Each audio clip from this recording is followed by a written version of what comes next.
How's it going, guys? My name is Tavares, and I have a little bit of a confession to make. You see, I haven't been the biggest fan of Ferrari in my life. Yes, I have incredible respect for the brand, but I'm more of an Aston Martin and Lamborghini fan. That was until I saw the 430 Scuderia. That car ruined me when I got to drive it, and I've been lusting after it ever since. And I am proud to say that now I have one in my garage, and it looks great from every angle. That was a lie.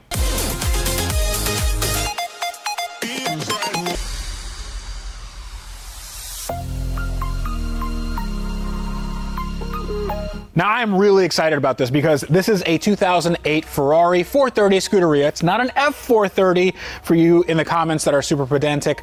This is a car that I've been lusting after for a very, very long time because it looks amazing. Well, this one doesn't. This one looks really, really bad. This one had a little bit of an accident. It had an accident in the front and the side, and hopefully the person that did this doesn't have too big of a headache. But when I look at all this, I don't see a car that has been totaled. I see a car with a lot of potential because I think this is actually not that bad. So I will go into why that statement makes sense, at least in my head. But a lot of you have been asking me, how do I keep track of all my projects? I just added another one, and what's going on in my head to make sure that I know where all my cars are? Well, it's actually a little bit embarrassing because I have, at this point in my life, 30 cars. I don't have that much bandwidth in my head to keep track of everything. So if one of these cars went missing, I wouldn't know about it for a few days, and that's actually pretty embarrassing. But now I have a solution to that problem, and that happens to be the sponsor of this entire build. They're called Recover, and they're a game changer when it comes to managing fleets of cars or just keeping your cars safe. So here's a scenario that I know a lot of you have actually gone through. You go outside and you see that your car isn't there. So you have one of two options. Number one, you're probably a dummy like me and misplaced your car. But number two is a worst case scenario and your car got stolen. Thankfully, Recover is the solution for both of those issues. So what this is some extra security for your car that you can install in 30 seconds completely wirelessly. All you have to do is scan your VIN, put some information in the Recover web app, and then you're basically done. You can put this in a hidden location, make sure nobody knows about it, and then you can track your car in case it gets stolen, or you just misplace it like I do all the time. When I heard about this system, I had to get on board with these guys because it'll be the gold standard for car security. So keep in mind, Recover is a dealer install, so go to the nearest dealer that you can trust and tell them that they need Recover. It is a game changer. Go check it out in the link in the video description below. I found my car. Okay, so take a look at this amazing example of a Ferrari. This may need a little work, that may need a little work, but let me tell you why this thing is so cool. First off, it has carbon ceramic brakes. Let's just pretend those are okay. Inside, you have an amazing interior that's very Spartan in here. Let me open up the door. Ooh, making noises already. So this interior, there's not a lot to it. You have metal flooring here. You can see some exposed rivets and welding, and well, the airbags went off. Yep, those definitely went off, but you can cut these out and you can probably glue that shut. Coming back here, you can see that well, this is a little different. I don't think that's factory standard. This is involuntarily modified. That's how we're gonna call it, because maybe this can be fixed. I don't know, but I really like this end of the car because, number one, you can't really tell that anything's wrong with it if you don't look here or in the front. Oh yeah, this is a 4.3 liter naturally aspirated engine making around 500 plus horsepower, and down here is a really cool aftermarket exhaust that sounds like an F1 car. Now, I haven't actually started this yet, but I've been told that this car runs and drives. I'm not sure how it really drives, but it probably runs, maybe, because we did just hear that the F1 pump did something when we opened the door. So I'm excited to see if this will actually start or not, but one thing I wanted to make clear is that I am not insane.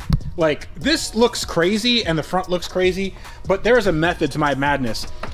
And so you guys don't just take my word for it. I wanted to have an expert on hand to show that, well, this can definitely be fixed, and it can be fixed on a budget and in a DIY fashion. So I brought my friend Jack here. Hey everybody, how you doing? Jack is an expert on all things bodywork. He's not gonna say that he is. I'm gonna say that he is. So if he screws up, then it's all on him and it's not my fault. So you see how that works? It's not that bad. I mean, it's not that bad. it's affected somewhat in this area right here. Right? Okay. Yeah. There in that area? Yeah. Are you sure? Just a little bit. Just a little bit. Okay. That's good. So what I think happened is this obviously got hit right here. It sort of went under something, likely, and then it bent a bunch of these panels. So essentially, we're gonna have to measure the bottom to make sure that it's square. Obviously, the top is not gonna be square right now. Well, we're gonna use our piece that we have, and we're gonna measure off of that, get our distances, make sure everything is square, and then when we bring that piece over here and put it on here, we're going to do the exact same thing, just in a repetitive fashion. We're gonna fit parts, make sure it lines up, and once we have it ready to go, we're gonna weld it in place, use our glue, use our rivets, whatever we need to do, and we should be good from there.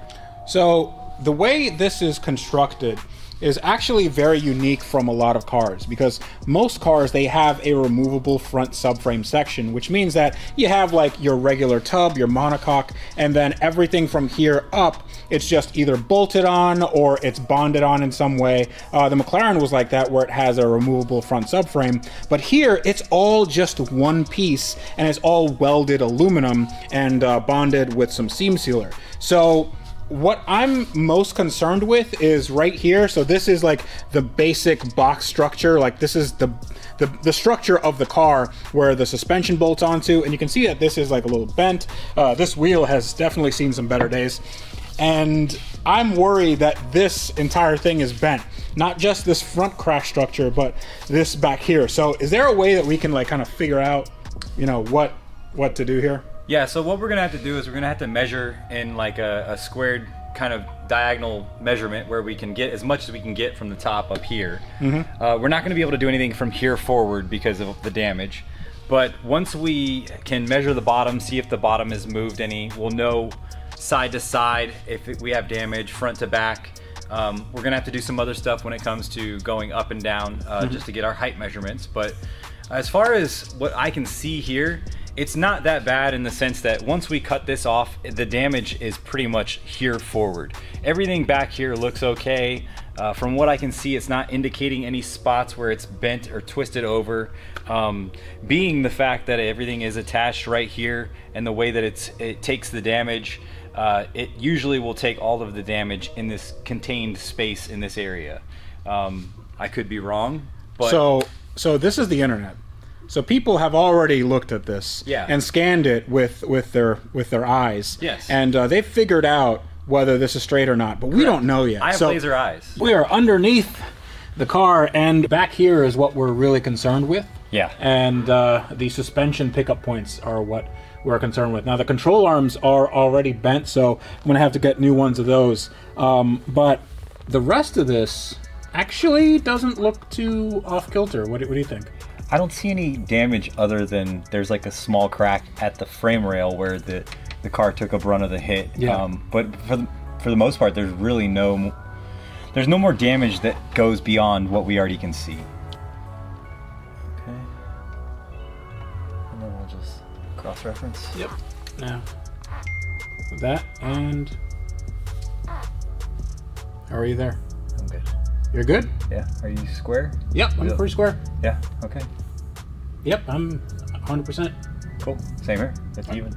Cool. So the bottom is good. Aluminum versus steel.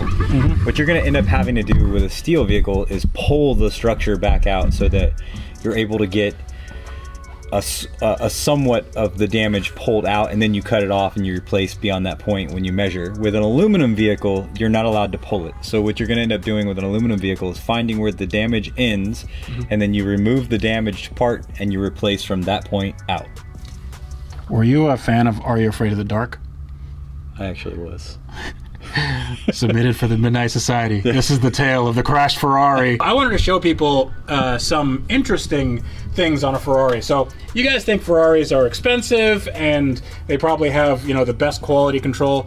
So take a look at this. This is from the factory. These are welds that were made with a MIG welding gun for aluminum, and you can see the spatter. They just left it on there. This is rust proofing from the factory. It's just oversprayed like crazy, and these welds are very sort of inconsistent. The gaps here are inconsistent from this part to this part, and they just kind of welded it all willy-nilly. Like, take a look at this. Yeah, that's I mean, if you went to SEMA with these welds, you'd have people making videos about you, but on Ferrari, this is just OEM. This is exactly... Look up in here. They're not even finished. Oh, yeah, wow. Yeah, that's just like a little... Yeah. Versus over here. It's finished all the way. Yeah, so that's interesting. So I think that we could probably make this a little bit better. Let's take a look at this right here. So this is how the bumper just bolts on, and these are shims for the bumper, and that is to adjust the angle, the outward angle. And there's like 4 or 5 shims on here, and I think there's probably 5 or 6 on here. And this is exactly how the factory does it. So when I talk about putting these cars together, like, it really is like, if the bolt doesn't fit, you make it fit. Real, like, actual body shop advice for this. What are our options? Being aluminum, it's going to be a lot harder to get certain things to move, but you can always attempt it. Can we do a paintless dent repair for this? Maybe. See, this is why I like you. This is why I like it, because it's not a no. Most people would look at this and they would go, oh my goodness, you would never be able to fix this using paintless dent repair. And that may be true, but I just want to try. I just want, you know, I mean, it looks a little, oh boy, it looks really bad. But I think, you know, we could probably get this out a little bit, right? A little bit. All right, come on, man. You got to be a little, you got to give me a little more confidence in that. Yeah. Perfect. What happened here is probably hit something. It crinkled some of the paint. What's interesting is that it actually moved this entire panel over. This came from the previous shop that had it, and they made a bunch of notes that we're definitely not going to take into account. And take a look over here. There's not really any panel gap here, so it kind of butted this quarter panel up against the glass. And right here, you can see that is opened up. So this had an open gap, and that is a closed gap. So everything just kind of needs to be like... Now the interior is something I'm really sort of interested in, because I've always loved these interiors. They have awesome carbon fiber everywhere. It's very Spartan, like I mentioned before, but it's very stylized. So you have some speakers here, you have an actual radio, and I believe the battery is charged because I have been putting it on the tender. Now the airbags gone off is that's a little unfortunate, but I think they can be replaced. And if we recalibrate the airbag computer, I think this can be okay. The dash actually doesn't have to come back apart, because this is one removable piece and we can just kind of put that back together. At least that's my hope. And I sort of want to see if this thing starts. What do you think? I definitely want to hear it. You want to hear it? I definitely want to hear it. Okay, so I think this should probably sound okay if it starts and doesn't explode right away.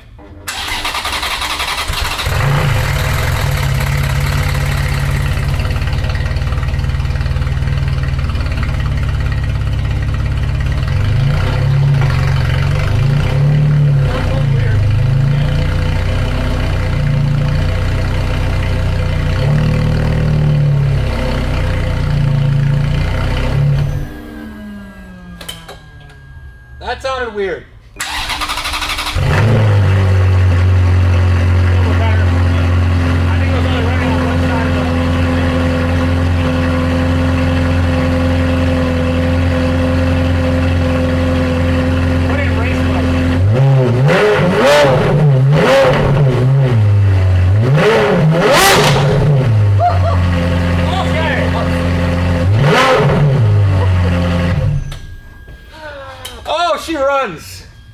Oh, she runs real good.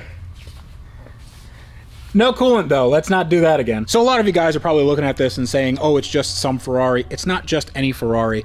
This car is very, very special. It's not one of 500 like my McLaren is over there, but it is something like 1,500 examples were ever made in the world, and that makes this thing pretty rare, and I love the way it sounds. I love the way it looks. Well, not when it looks like this, but a stock one looks amazing, and also I want to see what you guys think about a paint scheme and a theme. If I learned anything on the McLaren and Lamborghini builds that preceded it, I love theming these supercars and making them my own. So you guys give me some ideas in the comments below. What color scheme would you like? Do you want it white with some Italian stripes? Do you want this a complete custom livery? Do you want it a more of a race car or more of a street car? Do you want this to be more luxurious or more racy? I'm not sure, and I'd love to hear what you guys think about this, because this is, as far as I can tell, a blank canvas, and it is amazing, and I'm so excited that we get to work on this. Now, over here is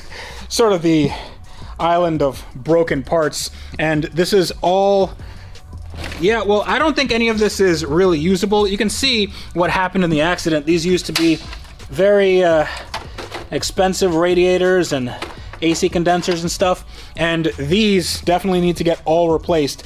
But thankfully, the Ferrari Santa has come, and oh boy, that big box, it's full of Ferrari parts. All right. Woo! All right, oh, take a look at this. So this is the front end of a Ferrari F430. And I did say F430 because, well, this is kind of the base model, but they use the same front end.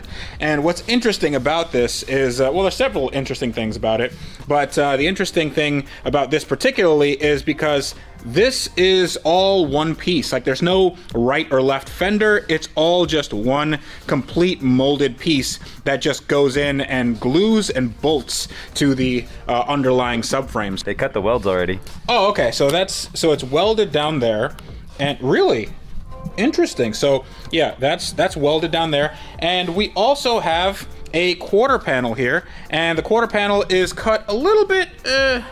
Well, I'd like it to have a little bit more meat on it, but it's okay. It's fine. I think we can work with this. This is a lot better than that quarter panel that looks pretty janky.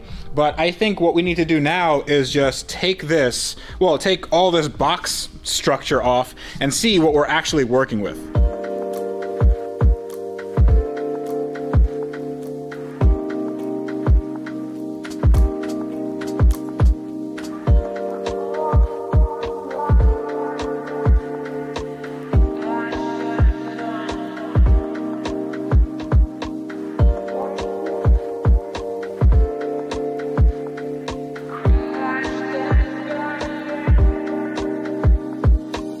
Well, okay, that actually looks really cool. If I was 8 years old, I would want this to be my bed. It looks pretty good. You can see that they took out some of the welds here. I think they took out some seam sealer, right? I think that's what happened. Yeah, it's pretty much ready to come off. I think the only thing we're gonna have to do is loosen up a few spots and should be good to go. So I want to see how this all comes apart, because did I just lock myself? Did I just lock myself out? Hold on. Wait. Hold on. Wait. Okay, I wasn't worried. You have bolts here, and there's already some bolts missing, so that's gonna be fun to source. But if you look over here, it's my favorite. Fire damage. I didn't see any damage underneath. I shined a light on it there really quick. I didn't see anything like too intense. Just maybe it got hot enough to burn the paint. Okay, so that's not too horrible. So let's take this off, and then we can measure up the front bulkhead, and then see if this is okay with mating to this. And then we could just put it, like, smack it all together, and then put it on the car, and then the car drives away in this episode, right? Yes. Yes. It's only gonna take like 15 minutes. Glue and rivets. Yep. It's. See us tomorrow, guys. We're gonna lose the shop.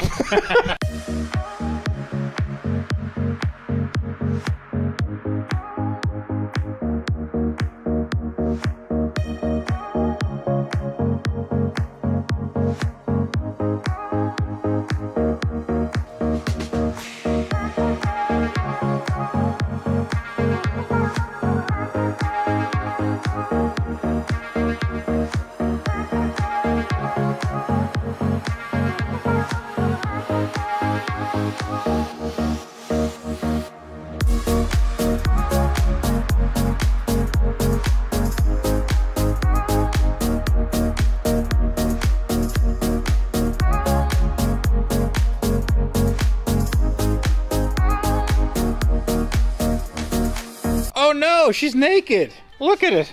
So this actually was very easy. So the people that I got this from, Fur Parts, they took out all of the seam sealer, which made things super simple, and they just connected it with 1 or 2 bolts, and it just came out. It was very, very light, and we didn't have to worry about anything. So now what we're gonna do is take out all of this, because this is bonus parts. These are all the nickel and dime stuff that you need to connect the radiators and the cooling packs and all that stuff. So we're gonna put this to the side, we're gonna take this out, and then we're gonna start measuring to see if this is actually gonna go on our little crumpled Christmas present over here. On a scale of 1 to 10. 6, maybe? I didn't tell you what 1 or 10 meant. Okay, so I have my hearing protection on because I'm gonna attempt to do something that we had tried to do off camera before, and this has probably the most ear-piercing alarm I've ever heard in any car ever. So I'm going to take off the battery terminal so we can safely work on this car. And the battery in this car is down here in this little cavity right here. And you obviously can't see anything. Take a look down here, you have the battery. It's not really in a very serviceable position, but you have the positive and the negative is on a quick disconnect. And I'm gonna attempt to take it off. That hit really is not a lot of room here. There we go. Oh. Stop sparking. There we go.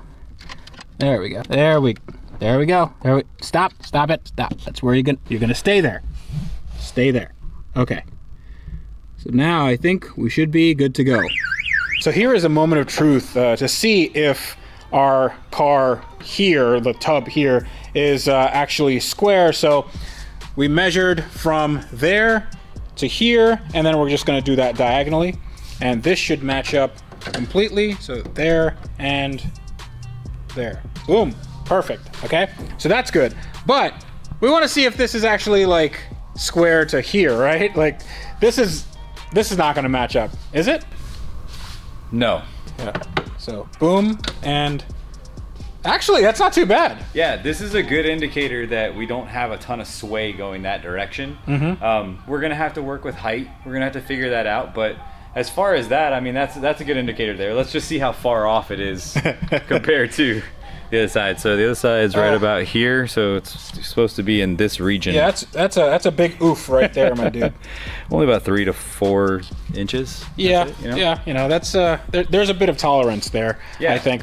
I think put shims, so we're good. Yeah, we're good. We just need a bunch of spacers. What's good is that we can this is actually okay. We're definitely fixing all this. We're replacing everything on the front, but what it tells us is that it didn't shift this way, and we know that back there is all straight. So everything over here is all good, and that's what we're keeping, and everything up here is getting replaced. So here, all we gotta do is, well, what do we gotta do now? So we're gonna have to clean off all of the massive amounts of seam sealer that Ferrari decided they needed to put on here. Yeah, all this. Is that excessive? That's it's a little excessive. That's a lot. Yeah, that's like my 3-year-old probably could finger paint better than that. Yeah, I think so. Yeah. But we're gonna have to take off all the seam sealer. We're gonna have to remove this top layer right here, and then once we remove that top layer, we're gonna take it at these points here where the upper rail connects to your strut tower here, and where the lower rail connects to this kind of like torque box area as well right there. Okay, so we have a little bit of an issue here, and it's sort of a 2 steps forward, 1 step back, or maybe 1 step forward and 2 steps back, depending on how you view this. So I was just looking around off camera, and let me show you with the light here. So you see the suspension, it's shifted pretty good. It's hitting the shock here, and I mean, this is all gonna have to be replaced anyway. I'm not super concerned about that. If you look in there, that is damage to the carbon ceramic rotors.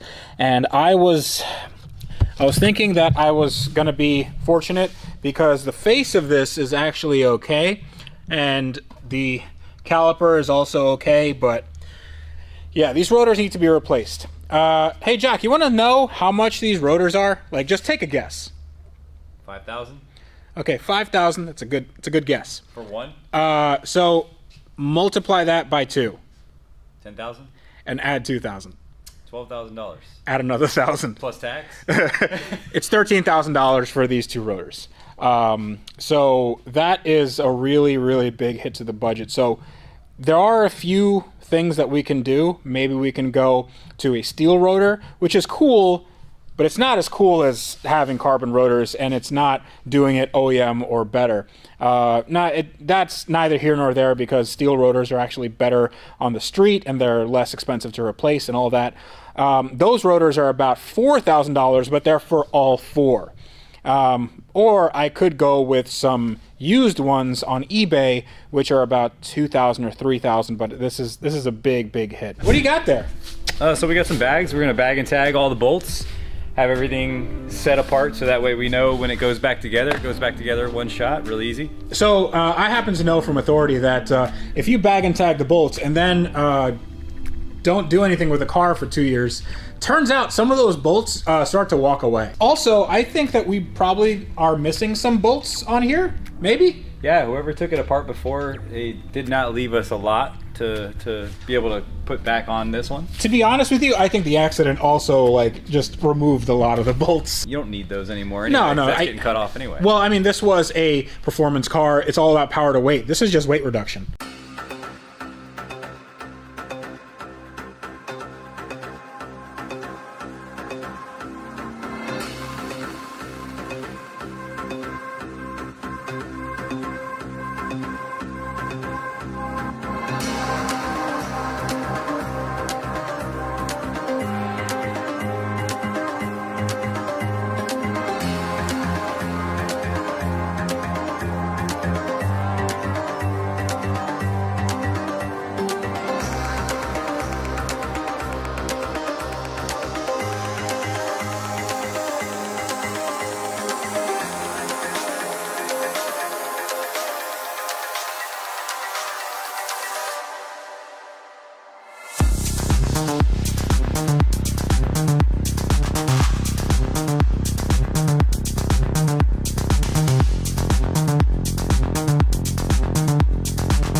right, so what do we got?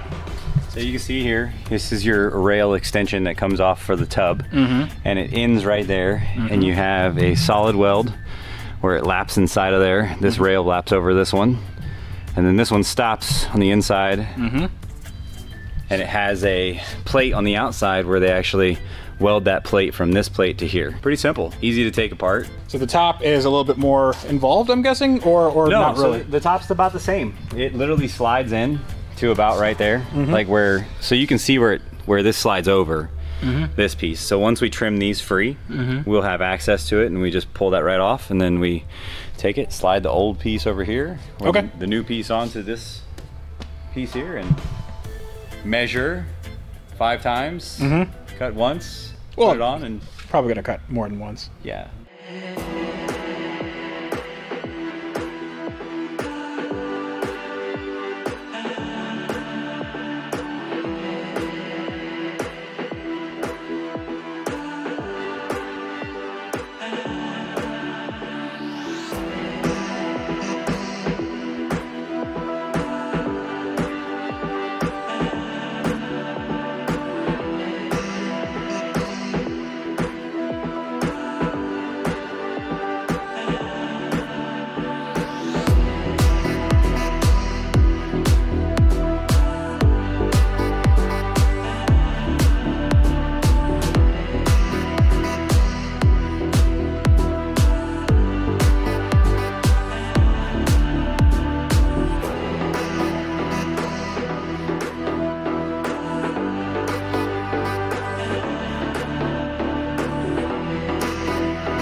Okay, so there has been a lot of work done here, and this was way harder than I thought. Usually with any sort of windshield, you just put something sharp behind here and then you just cut and it all comes out sort of, well, it should make sense. In this, it didn't make sense because the windshield had this like really thick metal molding that was adhered to the windshield, and it was basically impossible without destroying everything. So we didn't harm anything on the interior, didn't harm the A-pillars, and we didn't harm the roof. But how hard was that, man?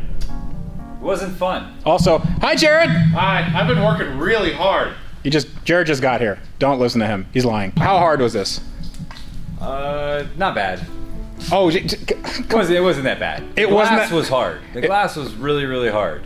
But for the most part, everything, you know, it only a few hours. Only a few hours. Yeah. We did this like 2 different days. Yeah, that's strong. Yeah. Right here is interesting. I want you to explain this to people because there's a lot of people that think, oh, well, this is just hacking things off and there's no method to the madness, but they're really, it's fairly straightforward. So these are truly serviceable parts, like where you would section it in and out. These are all along the weld lines. I left the old weld just so that when we get ready to put the new piece up, we'll clean it up and set it in place. But the new one will sit here, comes up through here, comes across here, and then down here. And then the same thing on the bottom. It just slides right into there. You weld along here, same thing here, and you're done. And that's it. And then we can go drive a Ferrari, right? Yeah. That's it. We could, technically. When I took all this apart, I noticed that some of these guys, some of these studs were just completely bent, so those are gonna have to get replaced. But everything here seems pretty straight. This is not very straight right here. There's like a little bit of a bend in it, but this is also cast aluminum, so I don't wanna hit this too hard. I don't need to bring this out because the inner structure is all fine. This was all measured, so that's good, but this is kind of bothering me. If you look, right here, this is straight, and then it just kind of bows out. So maybe we can do something with this? What do you think? Yeah, we can tap it out just a tiny little bit. We don't want to mess with it too much, just because cast is gonna be very brittle. You don't want to hit it too hard and crack it or something. I feel like I'm not gonna listen to you and I'm just gonna send it. This is, for the most part, prepped almost completely for our new subframe here. And we did have to do some part shopping because, well, there are some things that we can't use on this, right? Yeah, this is gonna be like a sacrificial piece.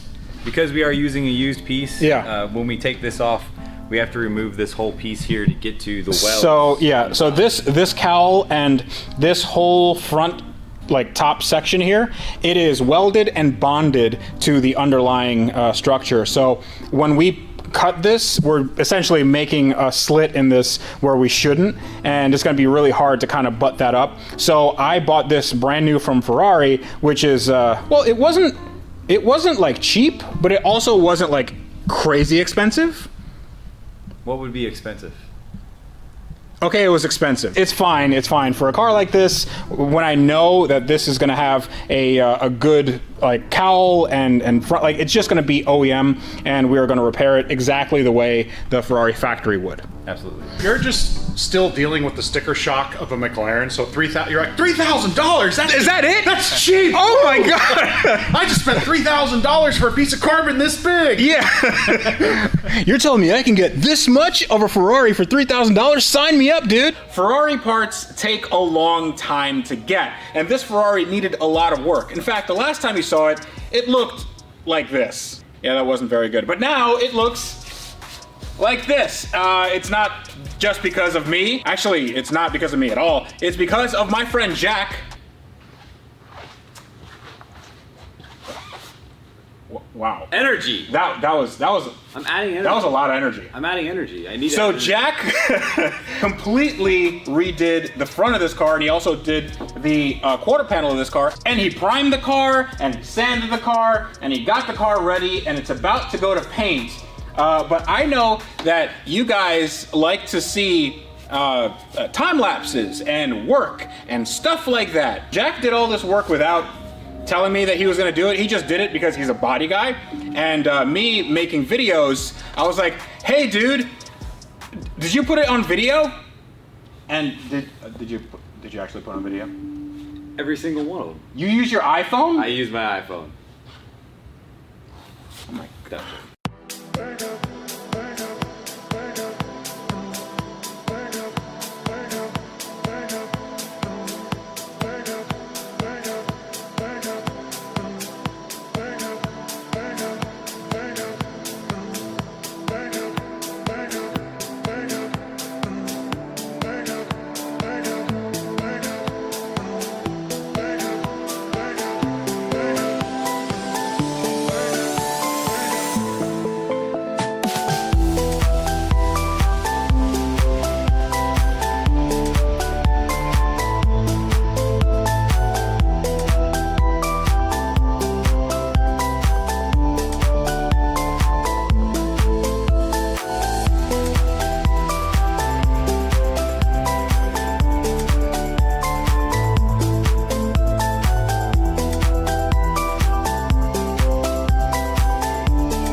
It has been a very busy week for me. I have the roof repaired on the Ferrari as well as the quarter panel installed completely, new bracket installed, and now I'm getting started on the front tub. So yesterday I cleaned off all the seam sealer and paint that was on the inside, and now I've had to do a repair here. This was a burn car, so it caused a lot of damage to the metal. It thinned the metal out in this area right here.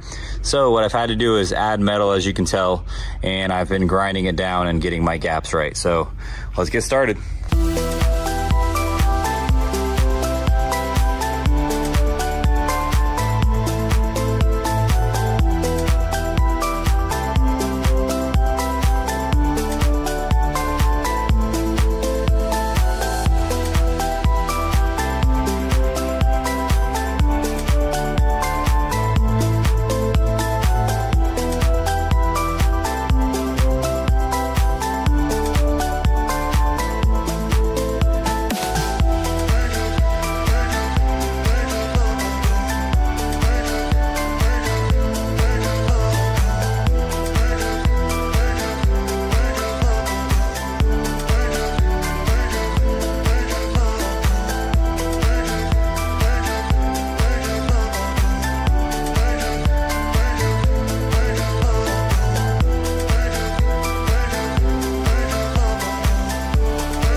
Now with the tub finished, very short list left. Repair the dents on the quarter panel, the roof, the pillars, a little bit of seam sealer, and this thing is ready to go.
okay, we're gonna go handheld, and I'm gonna show you everything that we did to this car, and we is him. So what did we do? Quite a bit. So we started off, you and I both cut the tub off. Once we got the tub cut off, the car kind of sat for a minute. We waited for parts. Once we got the parts in, that's when the fun began. Started with putting the front tub on, so we welded everything from here forward and replaced that with a new tub. This was the burn front end that we got. So there was a lot of work that needed to be done to this. Let's go over here real quick. So this thing was quite crispy in this area. So what ended up happening is where they put the metal over and they roll it, it cracked, so I had to weld that back together. I had to fix dents from flexing all over the car. The roof detached from the body right here. The roof detached from the body, so the roof was like just flapping about in the breeze? It literally was. I could like push down on it and you could see the whole roof flexing across. And a lot of you might not know this, but the roofs on these cars, on these exotic cars, especially Ferrari and Lamborghini of this era, they're just really thin metal. So it's just like aluminum or steel, and now it doesn't flex no more. So that's good. Yeah, it was really bad. It wasn't fun. Wait, no, everything is fun. This is great. It was amazing. Yeah, I was about to say, how dare you? So this is a quarter panel that we got from Fur Parts, and this needed a bit of work, as you can see by the massive amount of primer on here. Once we got this thing in, we kind of evaluated, looked at it. We weren't sure what we were gonna do, weren't sure of the route that we were gonna go with it, but we ultimately decided to use it. It was sectioned in, I think right about here is where we put the section in. We made several custom brackets. This piece here is actually a piece of 2x4 or 1x2. Not wood. We're not talking about wood. Yeah. Aluminum it was like 1x3 or something like that. So I cut it in half, and it actually is a C-channel piece that they use, but I made my own piece, and then that's where the rocker panel bolts into. The roof was repaired here, as well as here. We had a small ding here that I had to repair, so we're just gonna have to quickly fix that and get that ready. But other than that, that is pretty much everything on the car, besides disassembling the whole car and getting it ready for the next steps. So the next steps, which is prep and paint, but we also have the front bumper here that I don't think people saw in the last episode, because this, for all intents and purposes, is a OEM style front bumper, but it's not an OEM front bumper. And it looks fine, other than the fact that when it got to us, it was not in great shape, right? Oh, I love fiberglass repair. It's great. Yeah. No, it wasn't terrible, but it wasn't good. Gel coat has a lot of issues with holes, right? So when they make these bumpers, they lay down something called gel coat. Once they lay the gel coat down, which is this white stuff right here, they lay the fiberglass on the inside of it, and this gives you a nice smooth surface. Well, what ends up happening is you get air pockets in there, and if those aren't taken care of while doing the fiberglass work, later on when you go to sand this, they will pop back up in this gel coat. So you'll have big pits and holes. Yeah. So we had to sand this whole bumper down, and then once we sanded the whole bumper down, I found all the pits and the holes, fixed all those. Not only did we fix those, where they put the vent in here, there was a perfect line all the way from here to here, all the way to here. And when you say perfect, that is imperfect, because that's not supposed to be there. Yeah. And then if you are familiar with the Scuderia, you'll know that it's missing the hood squirters, or not hood squirters, the headlight squirters, and the marker lights. So we ended up shaving those to go with a cleaner look on the car. So. Yeah, I never ever used those, so I just wanted to get rid of those. And the Euro version of this car doesn't have those marker lights, so I figured why not make everything super clean. So the gel coat on this is aftermarket, but we had some issues with gel coat on an OEM piece, and that is right here, the back bumper. And even though the back wasn't in any sort of accident, it still needed work, right? Yeah, this was actually really bad. Like, all of this was peeling and chipping. You can actually see I didn't sand inside of here because it really won't be necessary, but that was doing that all the way across the rear bumper. So this whole section had to be stripped down to the fiberglass, primed, and it's being blocked right now. It's not perfectly blocked out, but it's so much better than it was. It was really bad. So the reason for that is because Ferrari, in their infinite wisdom, thought, we're gonna put a very hot exhaust next to some untreated fiberglass, and we're just gonna send it.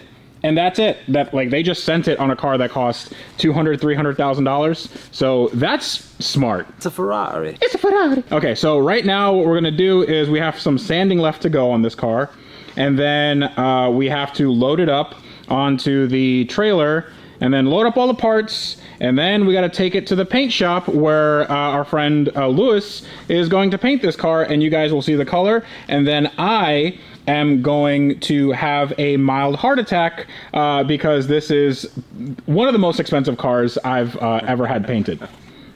Right? You mean like most expensive car or most expensive paint job? I mean, the most expensive car is right back there. I was gonna say that one's probably the most expensive. Yeah, but I mean, the prices on these are going up too, so it's... do you know how much a car like this is worth now?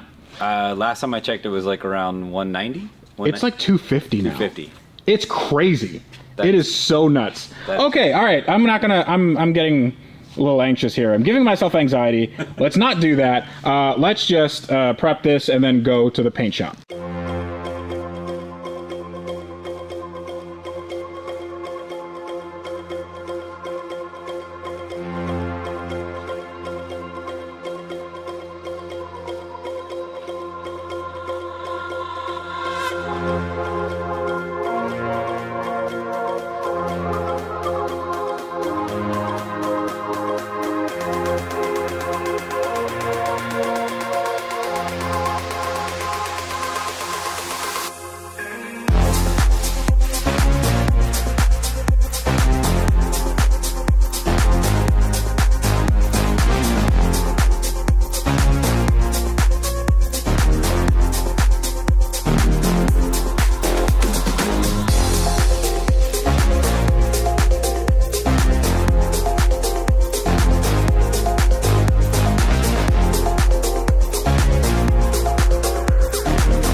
Holy moly, look at this thing.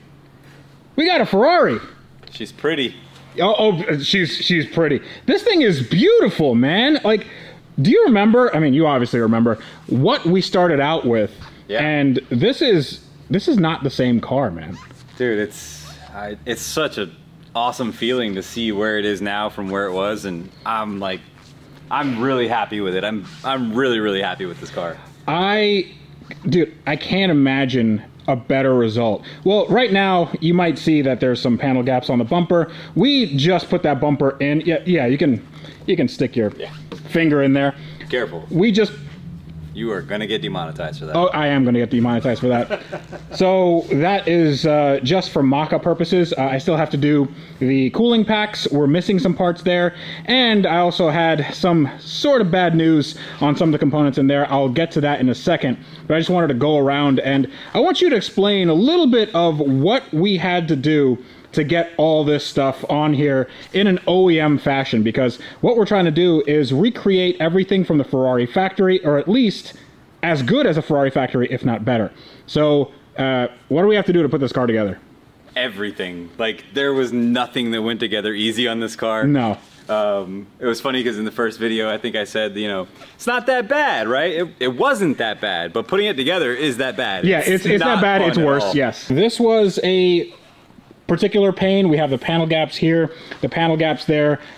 This, for anybody paying attention at home, is not just a fender, it's a fender like complete assembly for both fenders and the front, and this is all glued and bolted to the frame, and you had to basically mock everything up before it went on the car, right? Yeah, probably, I think I spent about 2 days just on the front fender. There's 5 pieces that are welded together from the factory. You have a center piece here, these 2 top pieces that go all the way to the back, and then right at the body line right here, it's separated and they weld another piece on there. So there's 5 actual pieces that make up this that are welded together at the factory, and then they put it on the specific car that it's going on. And so we had to make it fit this car, and then we had a different tub from another car, so there was pieces after pieces, and it was just, wasn't easy, but and the end result is really good. I'm very happy with it. I think so too, and we had to do a lot of modification to the back over here because, as you know, Ferrari panel gaps are not the best, but we tried to get them as good as humanly possible. And what we had to do was we had to Google the back end of this Ferrari just to see what the panel gaps were, and they were atrocious. I mean, you just saw the worst panel gaps, even on the Ferrari press photos, and you realize that's because the fitment between this and this, you see, it's a little smaller here, it pinches right here, and then it opens up here. We tried to make them as good left to right and as uniform left to right as we could. We see it like pinches right here, gets a little bit bigger, and don't even get me started on this. This is like, we spent days on this, just getting the bumper lined up. And then you got this guy. So this is nice and small and uniform, and then it just goes huge right here for no apparent reason. This is the way Ferrari did it. There is no better way, and these are all OEM Ferrari panels. It's not like we're using aftermarket stuff. So I don't know, your guess is as good as mine, but I think we got it as good as we possibly could. The flush fitment here is really good. Flush is good here, and everything closes as it's supposed to, but how big of a pain in the butt was this? How many days have we spent on this now? Everything was like multiple days, man. Like little stuff was multiple days. We spent like 3 days on the bumper. We spent 2 days on the hatch. We spent a few days on the doors. We spent we spent this day pretty much getting the hood to align up. Yeah. I mean, it's just been one thing after another. We had to like set the rocker covers in place and then take them back off. I think, what did we take that like 2 or 3 times? I think it was like 5 times at this point. Yeah. So, but all in all, like it looks really good. I'm really happy with everything, and not only that, everything had a stack of shims. Yes. The door had shims. The rockers have shims, the bumpers have shims, the gate has shims holding it on up here. Yes. This was shimmed, the hood is shimmed, the latch for the hood is shimmed. And by shims, we just mean like a stack of washers to space things out. Yeah, yeah, and not even like a little bit, like this is for the front bumper. So that's gonna go between the bumper, and they'll probably add a few more. What, you have 5 right there? Yeah, yeah. So 5, that was one of the sides, and then 5 on that side. So it's even. So we have a car that is cosmetically basically there. We are missing some parts, like the Scuderia shield. I have to order a new one of those. Those are, how much do you think those are right now? Man, I couldn't tell you. I don't know. Maybe, I'll guess $100. Okay, I mean, it's a Ferrari. You can go a little higher than that. 15,000? That's way too high. That was a joke, right? It's $1,500 now. It doesn't seem so bad. Wow. But it's $1,500 per side. Yeah, per side. Yeah. To get the OEM ones, you can get the stick-on ones, the sticker ones, but I feel like with this car, you need something that's a little bit more substantial. Yeah, they're heavy too. They have like a nice heavy feel to them, and they look like, you know, they look like this. They have like a nice, you know, there's something to them. It's not just a sticker. Yeah, and I also got headlights, and these headlights were modified from Australia, and you can see that these are what the car would have came with, because these have carbon fiber. Not all of them do, and not all Scuderias do. They have carbon fiber only on the carbon package, which I have. You have carbon here and on the inside and all the other stuff, so I wanted to make sure that this was as OEM as possible. And I mean, it looks fantastic, man. I can't This is one of my favorite Ferrari shapes. I think this is the last like truly pretty Ferrari that they've made. The 458 looks good, but there's some weird angles to it. I think this is like, they nailed it. And I can't wait to drive it, but we have some issues with that part, don't we? Yeah, when I was putting the suspension together the other day, I had the rotor on and I started giving it a little bit of a wiggle, and immediately I could tell there's just too much play. Let's show the audience. Yeah, let's do it on that side. Okay. So I think the other side was worse actually, but you can tell like it's just, you hear that noise. That's not supposed to do that. So at about 120, 130 miles an hour, that might feel like you know, way worse. Pretty bad, yeah. So that is not a problem with the tie rods. The tie rods are okay. That is a problem with the steering rack itself because of the accident, I'm guessing. So maybe there was a ceramic gear or something in there that stripped, and now we have to rebuild the steering rack. So that's good. So I have to take out that steering rack and then take it to a place that rebuilds them, because you can't buy these things new anymore, because Ferrari doesn't make parts for this car anymore, really. Really? Yeah. They don't make steering racks for this car. It's like everything for this car, really easy to find and just, you know, great and easily accessible. Of course, yeah. It's wonderful, just like those rotors that are very, very cheap, and you can find them at your nearest auto parts place. If you open up the door, so we have the carbon panel installed. Oh, it's nice, isn't it? Oh, yeah. This is a pretty nice piece of kit. But one thing you'll notice is that I am missing an airbag. And the airbag blew. I mean, I got that part from Fur Parts, so we have a good passenger side airbag. We don't have any driver side airbag. And those are actually really, really, really hard to come by because we couldn't find them anywhere. Yeah, so are we going to talk about this one? Should we? We should talk about this. Okay. We don't have to name names maybe, but we can say what happened, right? Or should we name names? I kind of feel like I should name names. Yeah. Because, okay, so Jack wanted to help me find an airbag. Yes. And he did. He found somebody selling an airbag from a Ferrari F430. Unfortunately, I think that guy scammed me out of my money, so that's $1,400 I'm never going to see again. Yeah. And I don't want to name names, but here is his name on screen. Absolutely don't, like, harass this person or anything. But that's not like sarcasm. No, it's really not sarcasm. Please don't harass this person. Okay, don't harass that person. Yeah, don't harass that person. But also don't do business with him. Like on anything, ever. That was... That left a sour taste in my mouth because we were looking everywhere, and then I'm like, man, I'm thinking outside the box. So I actually went on a Facebook group, found a group with parts, put out the note for it, like, hey guys, I'm looking for these parts. You know, got 2 people that hit me back up. One guy was in the UK, and this guy was in New York. So it was like, okay, well, should I have said that? But anyway, it was just like, yeah, and it was really disappointing. Kind of just, you know, leaves a sour taste in your mouth and just reminds you of sometimes people can be crappy people. It's okay. So if anybody has a Ferrari F430 or 430 Scuderia airbag, driver side airbag, please hit me up. I will buy it because I need that for the car to be complete, because I want the car to be complete. I want to drive it. Don't worry about that door panel not being there. That's just a little bit of an oversight. I literally just forgot that we didn't put it in, but that's okay. We have to now do some more work on this car because The brakes on the front aren't on. We have the wheels that still aren't on. I'm not using the stock wheels. We have some custom wheels for that. And also we're gonna do a little bit of a livery on this, aren't we? Yeah, yeah. Are you gonna talk about it? Nah, I think we're gonna leave that for next time. But dude, this thing looks freaking sweet. Like, these things are going for $200,000 plus, and now this looks like it. This looks exactly like a supercar should. So I think that's an episode. I mean, we got a lot of work done in this. I don't know how many weeks and months went by since we started, but it was a lot of work. And I want to thank you, because you did basically all of it, and I just like turned some wrenches and well, wrote the checks and stuff. So I get, you know what? That's important. It is important. You got to pay people to do things. You can't do. You can't buy the parts. You can't do anything. So you can't pay people for painting. You can't pay people for doing the body work.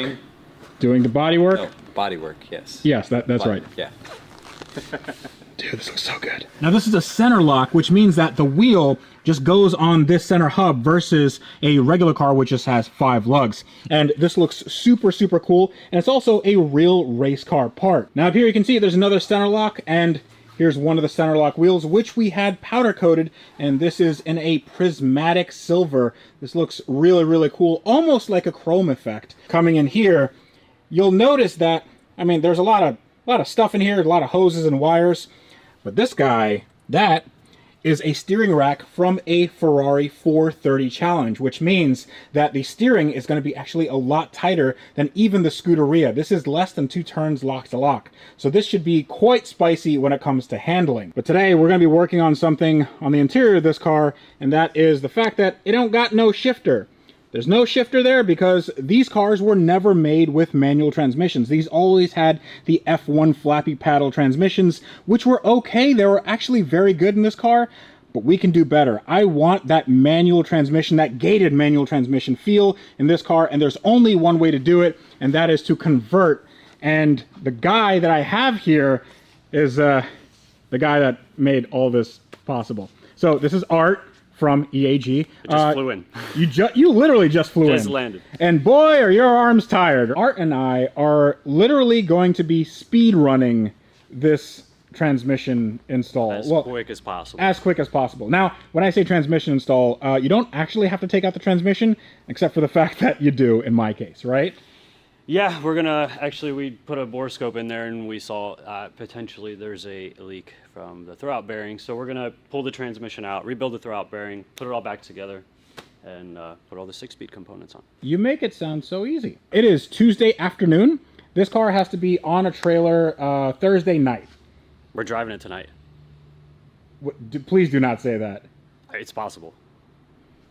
Okay, let's get to work. All right. Taking apart a Ferrari is just like taking apart any other car, except if you break something, the parts are impossible to find at worst and wallet destroying at best. Art and I were very careful taking off the airbox and draining the 430's very expensive fluids. The axles were unbolted, as were the bell housing bolts, allowing the transaxle to slide backwards, revealing something quite surprising.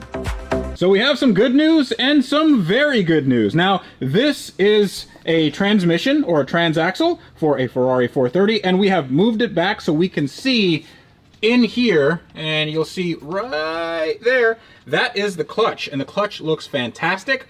What we need to do is see if the actual seal on the throwout bearing is good, and thankfully it is.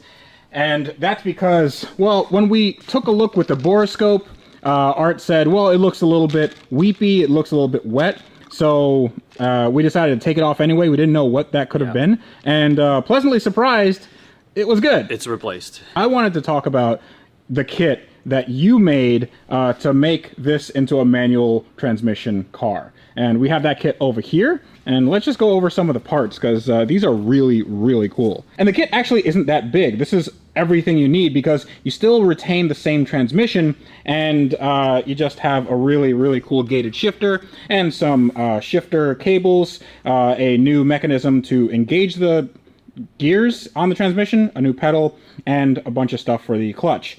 But this is not OEM Ferrari, right? No, it's not. Everything is billet CNC.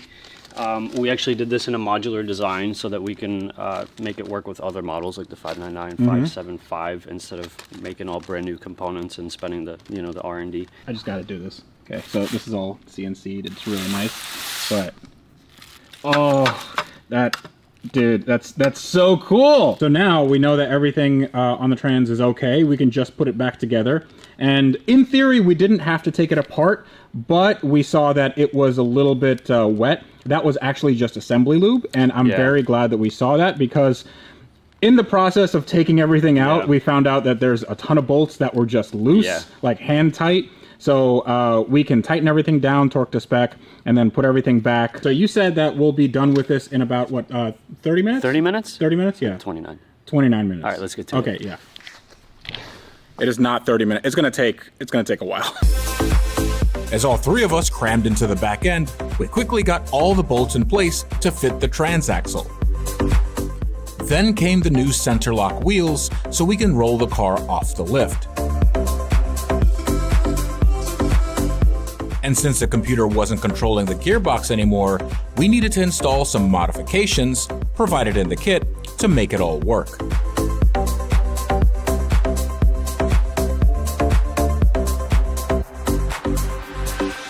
We then installed the actual physical shifter cables to connect the new gated 6-speed shifter to the gearbox.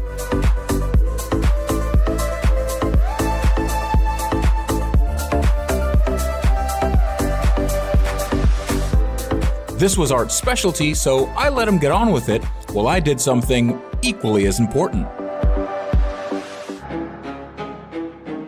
One of the most stressful things you can do on a car is cut carbon fiber, and modifying this center console certainly took some years off my life. I carefully used a Dremel with a carbide bit and made an adequate hole so the shifter had a place to go.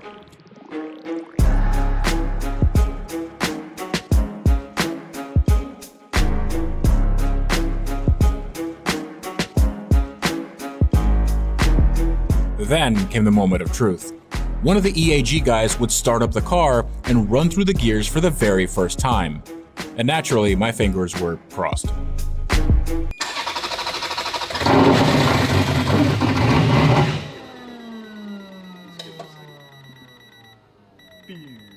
Just running on like 4 cylinders, right? Yeah. Yeah, they don't, yeah. That's fine. Woo!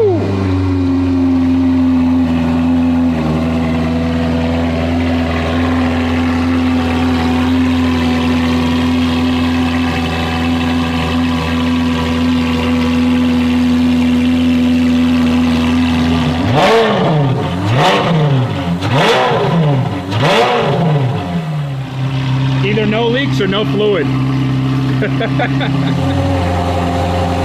Oh yeah. Look at that. Look at that. We have forward motion. Do we have reverse? Oh, we got reverse. Look at the lights. Come look at the lights. What are the lights doing? Whoopsie. So how's it feel? I mean, your brakes work. Brakes work? Oh, nice. What about the clutch? Clutch is good. You just got to program the cluster. ECU's already programmed. And then as soon as you get your job done, then we can take it out. Awesome, let's do it. Now I'd love to say I got to work immediately, but that would be a lie. The reality was, I took the car's suspension apart several months after Art and his team had left, because I bought a certain flooded hypercar and it was taking up all my time and sanity. But in any case, the 430 needed some custom parts installed if I ever had any hope of actually driving the thing down the road. Okay, now that we have this hub removed, I'm gonna tell you why I took it off. Now, I don't know if you know this, but not a lot of people have done this conversion to a road car, and there's a reason why. It's because, well, I'm gonna get a little geeky here. This is the ABS sensor, it's also the speed sensor, and this on the race car is different from the road car. Now, I got a brand new one because I figured if we're gonna be changing stuff, why not get new? But the road car actually has a different signal than the race car, and since we have a road car, that's not going to work. We're not going to get a speedometer. We're going to get a bunch of error lights on the dash. We don't want that. So I figured out a way that we can merge these two and sort of Lego it together, but it's going to take a lot of blood, sweat, and tears because they don't make this easy. So what I have to do is I have to take off the axle nut inside here. There actually is a little stub axle thing. The problem is it has like indents because that's the way you put these axle nuts on. You have to dent them in to make sure that they don't move. The problem is when you're taking these off, you have to out-dent them. And it's really hard because it's like 4 inches deep in here. And I'm gonna have to use some persuasion tools. We got the axle nut rebuilder 5000 over here. And I am going to try to take out this axle nut. Then I have to press this entire thing out using a hydraulic press. And then we're gonna put it into our new thing, and then hopefully it should all work. I've never done this before. This might not work, but I feel like it should. Please pray for me.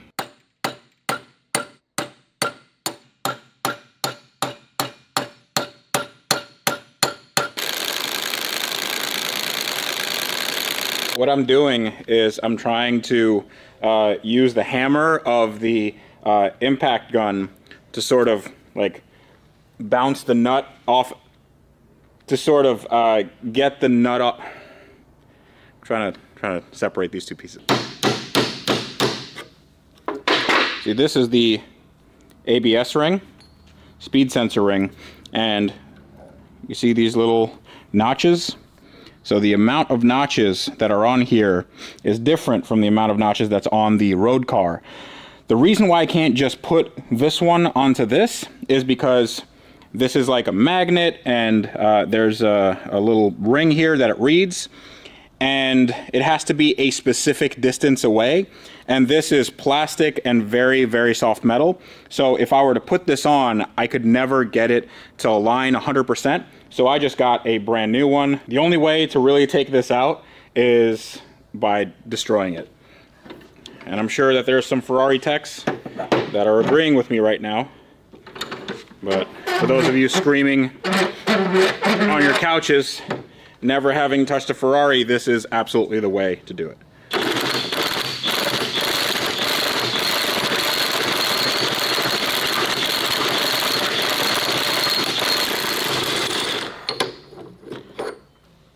Ha ha! Ha ha! Look at that. Almost like I know what I'm doing. Almost. Look at that.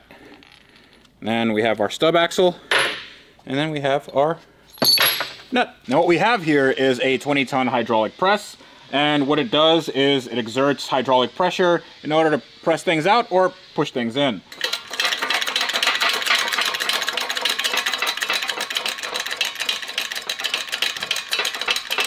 It is a time-consuming process, this.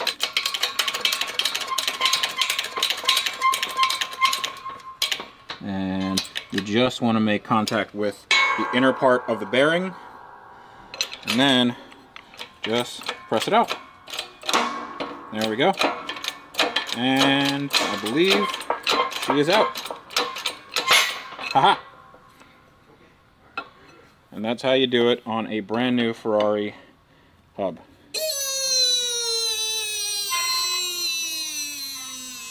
And the thing that we're interested in is this guy right here. You see it's brand new, all the seals are intact, and all we did was press out the bearing. And all we have to do is put in the center lock, and it should slide right in.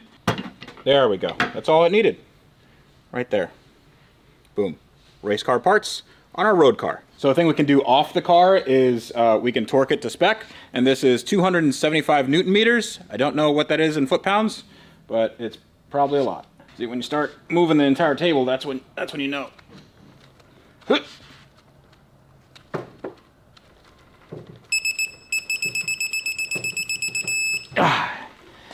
And that's all it takes. Oh, okay, good. And now we put our little dimples into this thing. Don't know how we're gonna do that. It's gonna look like a murder scene in here. Put that back in the car and torque things to spec. Hopefully things go back because it's been a while since I put this all together. And then start the car, do an alignment, do a test drive, then realize things are wrong and then come and do this all over again. Now this car has quite a history, and I know that history because I was looking for a bad car. But if you're not like me and looking for an actually good car, then how do you know that vehicle's history? Thankfully, we have Car Vertical, and you can see everything about a car's vehicle history before you buy it. Not only is Car Vertical the most complete vehicle history report you can get, but it's more affordable and easier to use than the competitors. With their new website and app available on the App Store and Google Play, it's never been simpler to research the history of your next vehicle. And in the case of a certain McLaren P1, I know that there weren't any discrepancies in its mileage, no records of loss or theft anywhere in the world, and other than the one slight run-in with some inclement weather, there weren't any surprises, which to me makes Car Vertical worth its weight in gold. It's absolutely essential that you research any car before you buy it. And with my special discount code, it's a no-brainer. Now one feature I really love about Car Vertical is that you can see the pictures before and after an accident. So if your car was ever in a salvage lot, you'll know it and you'll know exactly the condition it was in. Now definitely go check out Car Vertical in the link in my video description, and you can have 10% off with my discount code. It is super worth it. Go check it out right now. I would say installation is reverse of removal, but there are a few crucial steps to make sure my newly assembled hubs don't come apart at highway speeds. First, the axle nut is dimpled with a punch to make sure it doesn't move. This is much harder than it looks. Then the wheel bearing assembly is bolted to the hub using medium strength thread locker and then torquing to factory specs. And because there are 1,000 bolts on this car that I can't remember tightening, I marked all the torque bolts so I know which ones I missed. Yeah, you can tell a lot about a man by the way he polishes his bolts.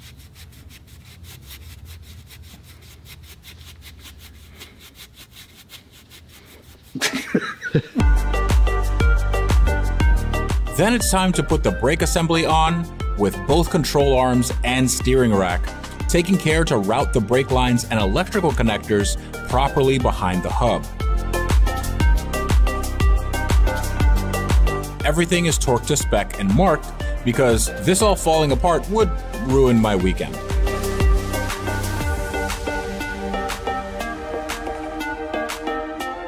Then I dimple the rest of the already torqued axle nuts and move to the actual wheel nuts, which are a little different than your garden variety lug nut.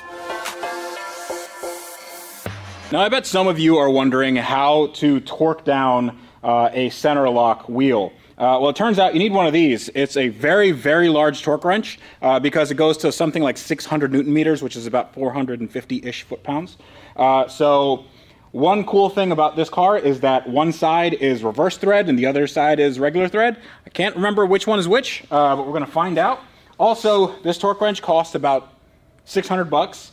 And the thing that you put on the wheel, that's another $500. Oh, so that's good. So the wheel's moving and the car's on the ground. Jack, can you get in the car and press the brake?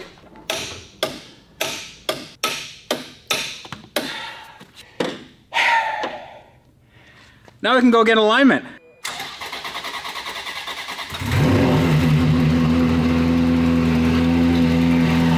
So the only lights I have on the dash are for the tire pressure monitor, and I think we just need to drive it a little bit. But sport mode works, race mode works, traction control off, stability control off, everything works. And with that bit of good news, I limped the car to Lake County Euros and had Frankie, the owner, drive the car on his alignment rack to see how well our eyeball alignment actually held up. Spoiler alert, not very well. So this red right here means that we are towed out. What that means is instead of the tires going straight, they're like this. And that means that one tire is trying to go right, one tire is trying to go left, and yeah, it's not good for tire wear or handling or really anything. This has to be green. These guys have to be green. Hopefully they can be green. After what seemed like no time at all, the alignment machine lit up green and the Ferrari was ready to drive down the road for the very first time. I can't begin to tell you how good it was to, and it's back on the lift because something broke. So we just took the car out for a drive. I'm sorry I didn't have this on camera. It was literally just down the block. But we need to adjust the pedal for the clutch because it engages way at the top. It means that the amount of engagement and disengagement is like, it's this small, so we don't want anything burning out the clutch potentially. So we'll adjust that, and then we have to adjust the shifter itself because if I have any more than like 50% throttle, it just kind of locks me out of a gear, which is not good for a manual transmission. Now that problem wouldn't have been good for a Honda Civic, but for a $250,000 Ferrari that I had modified to be the ultimate stick shift experience, it was absolutely unacceptable. So with the help of Jack and Rex, I bled the clutch and tried to adjust the shifter. I drove up and down the block for the next 2 hours, making small adjustments and dialing the shifter in. But for some reason, it just didn't feel right. Until I had the wonderful idea to simply call up Art at EAG and have him explain how to align everything to factory specs. Now, I didn't know for sure if I had figured out my issue, but since it was getting late, I waited until the next morning to button everything up and find out if my efforts over the last 2 years had been worth it. And now the time has come. I can finally show you what's under here. Ladies and gentlemen, welcome to my new Ferrari 430 Scuderia.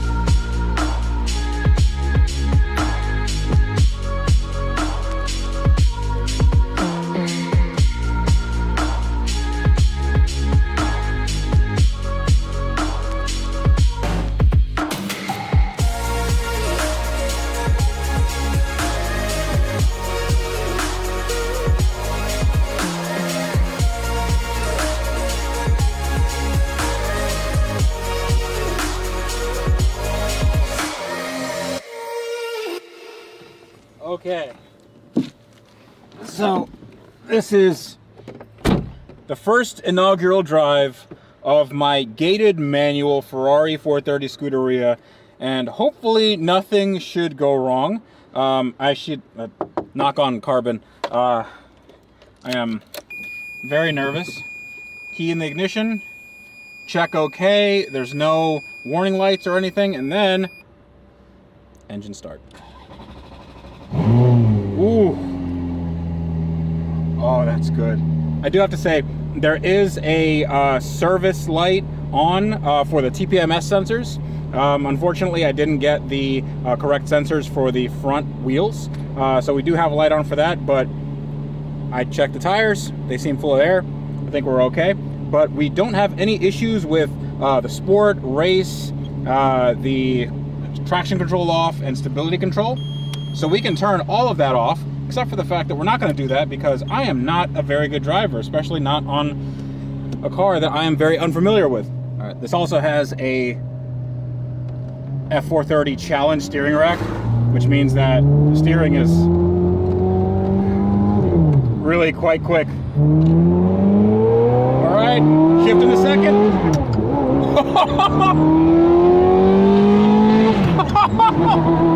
Oh, this is so good.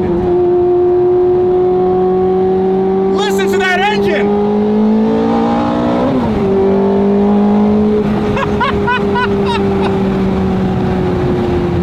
This is fantastic. Now this is the Ferrari experience that I've wanted for a very long time. And I have the windows down. I'm sorry about the wind noise, but you guys got to hear this. And one more. And that exhaust, that S-line exhaust, I still have the cats back there, but it just sounds, it sounds a lot more exotic. It sounds like a Ferrari. This is it's a real Michael Schumacher Ferrari.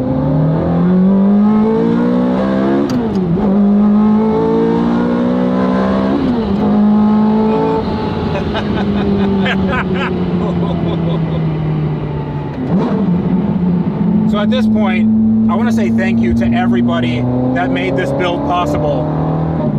Number one, I want to thank Recover, because Recover, without them, I couldn't do anything on this build. They have been such good supporters of this entire build.